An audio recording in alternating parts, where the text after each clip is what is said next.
The placard on table 14 read "Miscellaneous Guests" in elegant calligraphy. Not friends of the bride, or extended family. Just miscellaneous.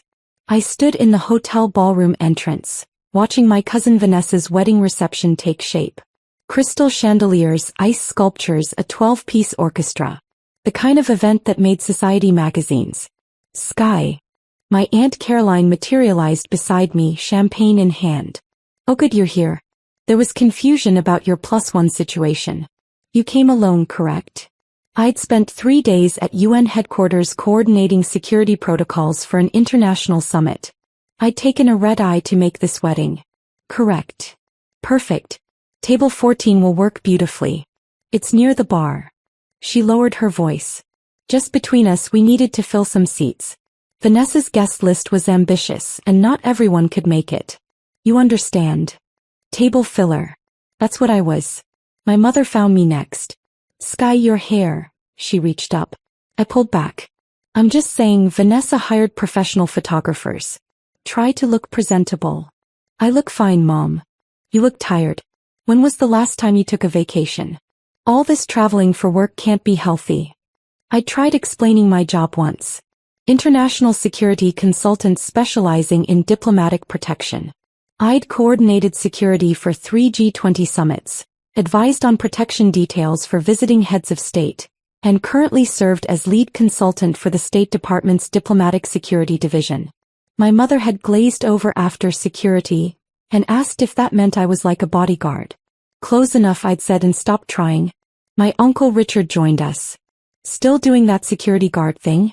Good for you. Honest work." Vanessa swept past in her wedding gown. "Sky. You made it. Sorry about the seating. We had so many important guests to accommodate." I knew exactly how it was. Vanessa had landed her dream job, assistant to a prominent venture capitalist. She'd met her husband Brandon at a networking event. Their entire relationship had been one long social climb, and this wedding was the pinnacle. Except the family members they were obligated to invite. Those went at table 14. The reception looks beautiful. Doesn't it? Brandon's parents spared no expense. "We've got 2 state representatives, a federal judge, and," she whispered excitedly, "there's even a diplomat coming. An actual diplomat at my wedding." My phone buzzed. Ambassador Chin, running 10 minutes late. Security detail had traffic. "See you soon." I'd worked with Ambassador Chin on 4 occasions, most recently coordinating his protection during sensitive negotiations in Geneva. When he'd heard about my family wedding, he'd said, "Maybe I'll stop by and say hello. Been too long since we caught up." I hadn't mentioned that to anyone. My family had no idea what I actually did. "That's exciting," I told Vanessa. "Which diplomat?" "Ambassador Chin? Some friend of Brandon's father. Apparently very important. We had to rearrange seating to accommodate his security requirements. Such a production. But worth it for photos." I smiled and said nothing. I found table 14 in the far corner, partially hidden behind a decorative column. My tablemates, Brandon's college friend fresh from a breakup, an elderly neighbor, a confused couple, and 2 of Vanessa's co-workers. "At least we're near the bar," one co-worker muttered. My phone buzzed. "Ambassador Chin, just arrived. Where are you seated?" I texted back my table number and waited. Build up. Ambassador Chin entered with his security detail, 3 State Department agents in dark suits. He was a small man in his 60s, wearing a perfectly tailored tuxedo, and he commanded attention instantly. The room noticed. Conversations paused. Heads turned. My Uncle Richard rushed over. "Ambassador Chin. Richard Morrison, father of the bride. We're so honored. Lovely to be here." The ambassador shook his hand politely, but his eyes scanned the room. Looking for me. Our eyes met across the ballroom. His face lit up. He excused himself and headed directly toward table 14. Every eye followed him. My tablemates froze. "Is he coming over here?" "Sky." Ambassador Chin arrived, arms outstretched. "There you are. I was beginning to think you'd given me the wrong table number as a joke." I stood, accepting his hug. "Ambassador. Thank you for coming. Wouldn't miss it. Though I'm surprised they put you back here." He glanced at the placard. "Miscellaneous guests?" Really? The table went silent. My Uncle Richard hovered nearby, confused. My mother approached. Ambassador, this is my mother Patricia and my Uncle Richard. Vanessa's father. A pleasure. He shook their hands. Sky, I need to steal you for a moment. There's someone I want you to meet. He guided me toward the head table, security detail maintaining perimeter. The entire room watched. Vanessa stood near her table, stunned. Brandon beside her, equally confused. Ambassador Chen, we're so glad you could make it. Thank you for accommodating my late arrival. I actually came to see Sky. We've worked together extensively over the past few years. She's one of the finest security consultants in the diplomatic corps. Vanessa's smile froze. Security consultant? Oh yes. Sky coordinates protection for international summits, advises on diplomatic security protocols, manages threat assessments for visiting dignitaries. He looked at me warmly. She saved my life at least twice. Once in Brussels, once in Singapore. Brilliant woman. My mother made a small sound. Sky, you said you worked in security. I do. But we thought you were a security guard. At buildings. Ambassador Chen laughed. Security guard? Sky has clearance levels most people don't know exist. She briefs the Secretary of State. She's consulted on protection details for 3 different presidents. Brandon's father materialized. Thomas Westbrook, the venture capitalist who'd funded half the wedding. Ambassador Chen, I wanted to introduce you to some people. In a moment, Thomas. First, I need to discuss something with Sky. There's a situation developing with the upcoming summit in Geneva. I need her expertise. He pulled out his phone, showing me a message marked urgent. A potential security breach, threat assessment needed, my input requested within 24 hours. I'll handle it tonight, I said quietly. After the reception. You're sure? I know it's family time. I'm sure. We discussed logistics for 2 minutes. Threat vectors. Diplomatic immunity protocols. Security perimeters. Counter-surveillance measures. When we finished, Ambassador Chen looked at my family with amusement. You really don't know what she does, do you? My Uncle Richard cleared his throat. We knew she traveled a lot. We just didn't realize that she's one of the most respected security consultants in international diplomacy, that heads of state specifically request her for sensitive assignments, that she's currently coordinating security for a summit involving 12 world leaders. Vanessa had gone pale. But she's at table 14. We put her with the miscellaneous guests. You put her where? The ambassador's tone sharpened. You seated one of the most accomplished women in diplomatic security at a table marked miscellaneous? We didn't know, my mother said weakly. Did you ever ask? He looked around at my family. Has anyone here ever asked Sky what she actually does? Silence. His phone buzzed. The German foreign minister just arrived. He's asking for you, wants to discuss Munich security protocols. I'll come say hello. Bring your things. You're sitting at the diplomatic table. I'm not leaving you in the miscellaneous section. Revelation. Ambassador Chen's security detail escorted us to table 1. The German foreign minister, Klaus Hoffmann, stood when he saw me. Ms. Morrison. What a pleasant surprise. I didn't know you'd be here. Minister. This is my cousin's wedding. I'm just a guest. Just a guest? The woman who redesigned Munich's entire diplomatic security protocol? You are never just anything. He turned to the table. Everyone, this is Sky Morrison. She is the reason the Munich conference last year had 0 security incidents. Brilliant strategist. The table erupted in introductions. A federal judge I'd briefed. A state representative I'd consulted for. A CEO whose company I'd advised on executive protection. People who knew exactly who I was. My family watched from their tables, stunned. Vanessa approached, composure cracking. Sky, I had no idea you were so important. Why didn't you say something? I tried. At Christmas I mentioned coordinating a G20 summit. You changed the subject to wedding flowers.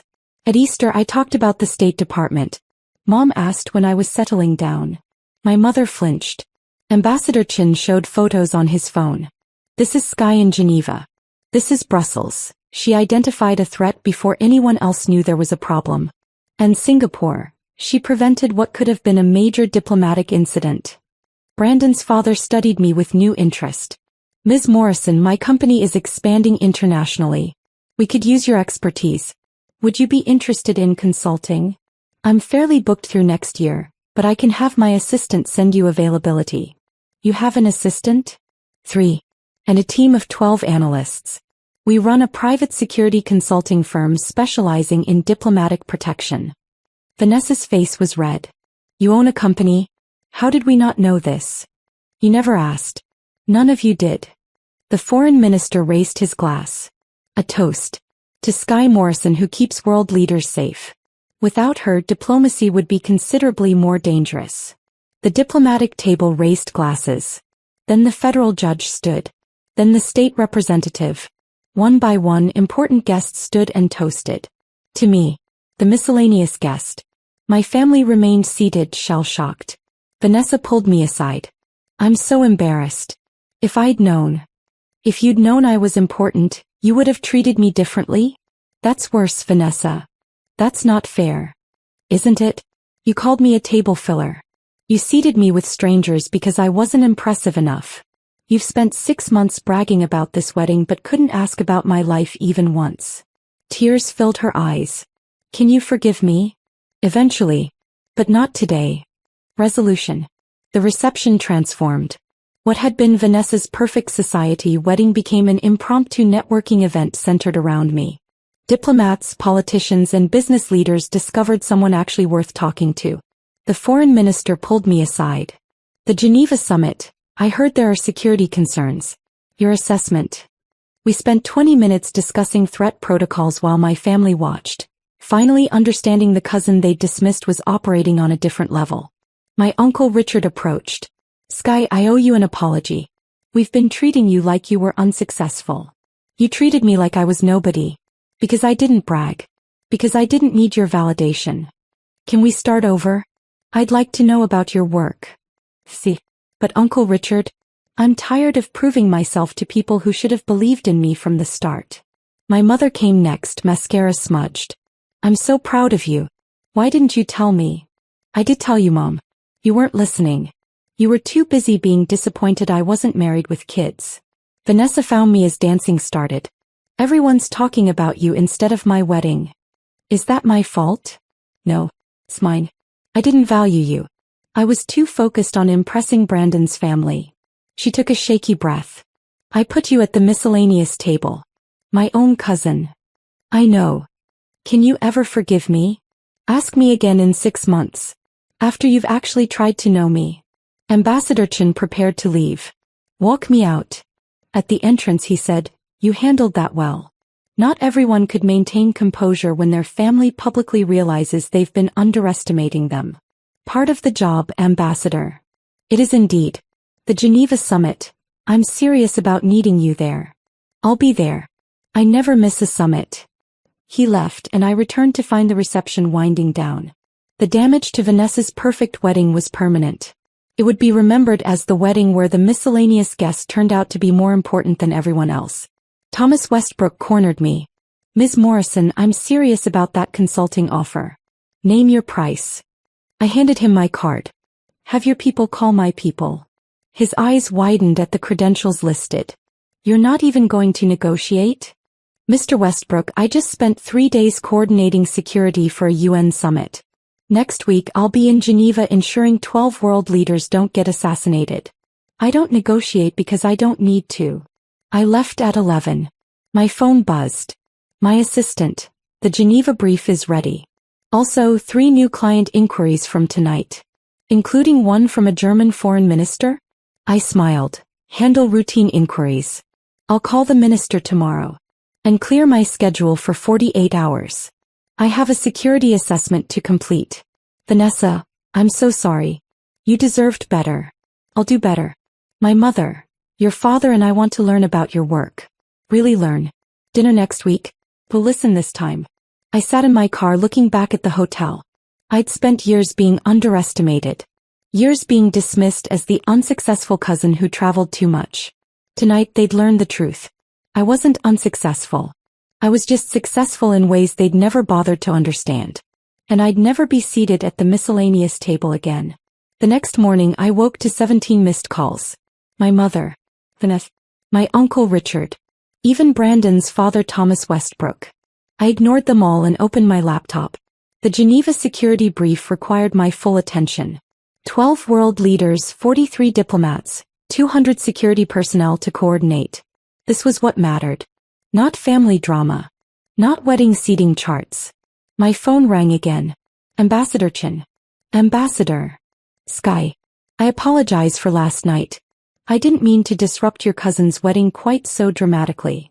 You didn't disrupt anything. You just revealed what was already true.